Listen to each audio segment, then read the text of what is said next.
Assalamualaikum warahmatullahi wabarakatuh. Perkenalkan nama saya Tegar Widya Saputra. Saya dari jurusan Teknik Sipil, Fakultas Teknik dan Informatika Universitas PGRI, dan dosen pembimbing lapangan saya yaitu Pak Maftukin. Di sini saya memasuki logbook minggu kelima akan menjelaskan bagaimana pembuatan pelaksanaan fotogrametri dengan penggunaan drone. Oke, jadi di sini saya akan mengenalkan fotogrametri itu apa. Fotogrametri udara atau aerial photogrammetry adalah teknik pemetaan yang menggunakan foto udara untuk memperoleh data dan informasi tentang objek di permukaan bumi. Foto udara ini diambil dari ketinggian tertentu menggunakan kamera yang dipasang pada wahana seperti pesawat terbang atau drone UAV. Teknik ini menghasilkan peta foto yang dapat digunakan untuk berbagai keperluan seperti pemetaan topografi, perencanaan wilayah, dan tentunya analisis lingkungan. Dapat kita lihat di sini ada contoh dari pengambilan fotogrametri drone pada bendungan Marangkayu pada pekerjaannya. Oke, lanjut. Mengenal apa itu drone? Drone atau pesawat tanpa awak atau UAV, Unmanned Aerial Vehicle, adalah mesin terbang yang dapat dikendalikan dari jarak yang jauh oleh seorang pilot menggunakan remote control atau dapat beroperasi secara otomatis melalui program komputer. Drone biasanya dilengkapi dengan berbagai sensor dan kamera untuk mengumpulkan data dan informasi dari udara. Nah, ini adalah contoh dari peralatan drone itu sendiri, mulai dari remote-nya, kemudian layarnya, kemudian drone itu sendiri, dan baterainya. Setelah itu, kita akan mengenalkan teknik penerbangan drone itu seperti apa. Penerbangan drone ini mencakup berbagai aspek penting yang harus dipahami oleh operator untuk memastikan penerbangan yang aman dan efektif. Berikut adalah beberapa teknik dan tips dasar dalam penerbangan drone. Yang pertama, kita melakukan pemeriksaan perangkat drone terlebih dahulu. Kemudian, kita melakukan kalibrasi agar mendapatkan sinyal yang bagus saat penerbangan. Kemudian melakukan percobaan dengan ketinggian rendah dahulu untuk mengukur apakah ada kendala terhadap angin kencang dan gangguan terhadap makhluk hidup seperti burung elang yang biasanya sering mengganggu kita untuk penerbangan drone. Kemudian mengecek kesiapan kamera pada drone dan kesiapan pada joystick itu sendiri. Kemudian yang paling utama adalah pilih lokasi terbang yang aman untuk melakukan penerbangan. Nah, aplikasi drone itu sendiri itu ada berbagai cara atau berbagai aplikasi untuk melakukannya. Nah, yang pertama di sini ada DJI Go 4, kemudian ada Litchi, Arimat, B4ULI, kemudian ada Big 4D Capture, ada UAV 4Case, dan yang terakhir ada Hover. Nah, ini adalah salah satu contoh dari tampilan aplikasi tersebut. Oke, kita masuk ke pelaksanaan drone itu sendiri. Pertama, kita melakukan persiapan. Drone harus dalam kondisi yang baik dan siap terbang.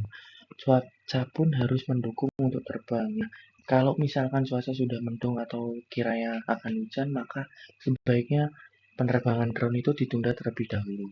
Kemudian kita melakukan pembukaan aplikasi seperti DJI Port tadi, kita buka aplikasi, kontrol DJI dan connect ke drone, lalu buka aplikasi. Kita ini bisa untuk fotogrametri, bisa pakai Pix4D. Kemudian membuat project. Pembuatan project ini kita lakukan sesuai dengan pekerjaan yang akan kita jalankan. Kemudian kita membuat misi baru. Nah, misi baru ini apa? Kita harus menggunakan data koneksi internet terlebih dahulu agar dapat kita mendownload peta pada project yang akan kita lakukan, dan kita harus menambahkan misi baru dalam double grid. Kemudian kita melakukan yang namanya pemetaan pada jalur terbang.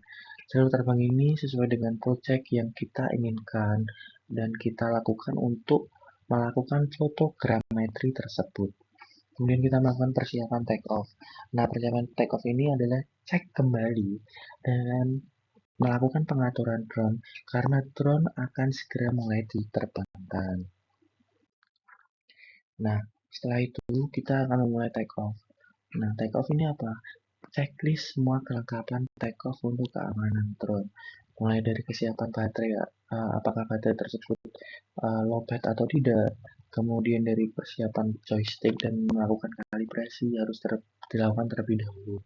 Kemudian drone siap diterbangkan, klik start, lalu drone akan terbang.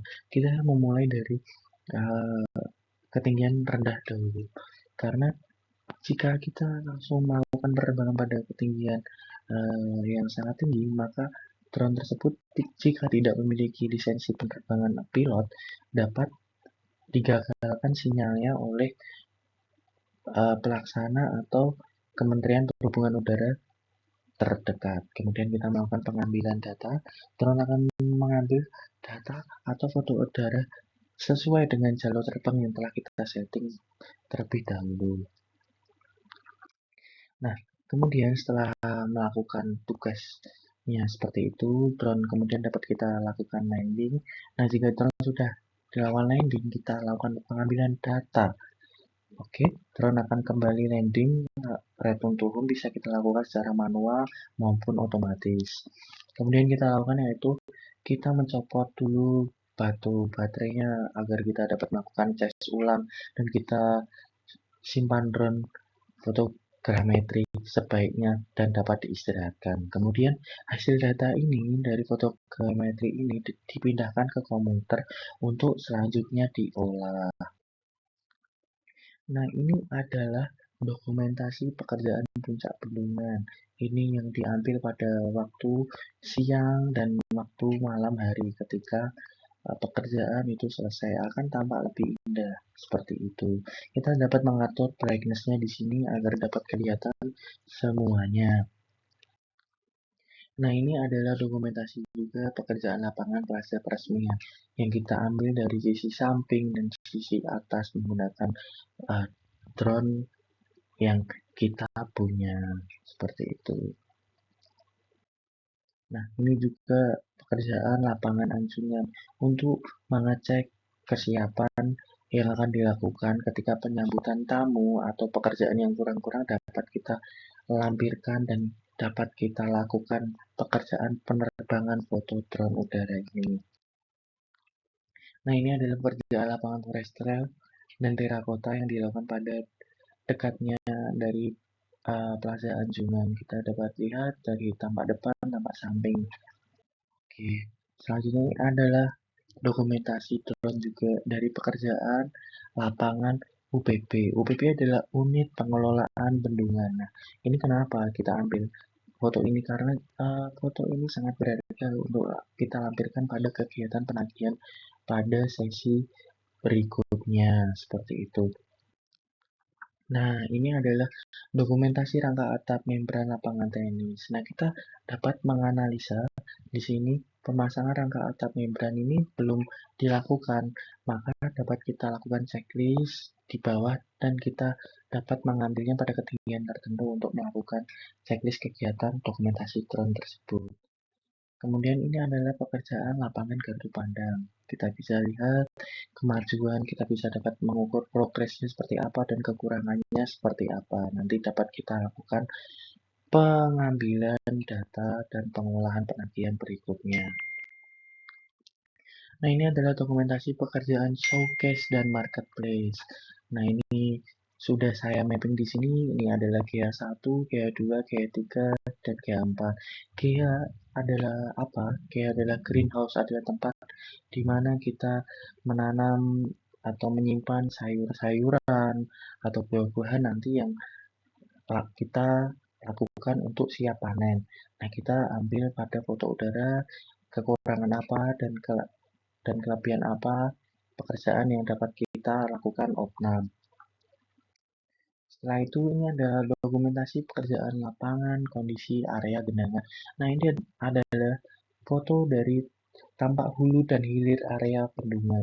Kita dapat melihat debit air yang tergenang pada suatu area tersebut di situ.